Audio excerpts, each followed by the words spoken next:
Hey guys, Brock Shield here, picking back up where we left off with the Holy Bible, King James Version. Zechariah chapter 12. The burden of the word of the Lord for Israel, saith the Lord, which stretches forth the heavens, and laid the foundation of the earth, and formeth the spirit of man within him. Behold, I will make Jerusalem a cup of trembling unto all the people round about, when they shall be in the siege both against Judah and against Jerusalem. And in that day will I make Jerusalem a burdensome stone for all people. All that burden themselves with it shall be cut in pieces, though all the people of the earth shall be gathered together against it.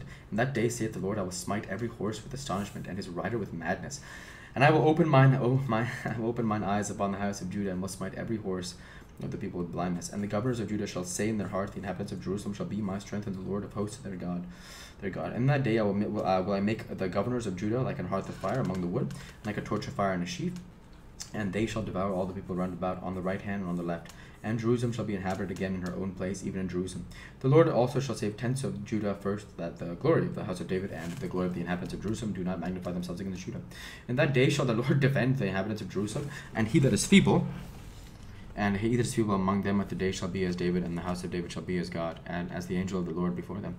And it shall come to pass in that day that I will seek to destroy all the nations that come against Jerusalem. I will pour upon the house of David and upon the inhabitants of Jerusalem the spirit of grace and of supplications, and they shall look upon me whom they have pierced, and they shall mourn for him, as one mourneth for his only son. And it shall be in bitterness for him, as one that is in bitterness for his firstborn.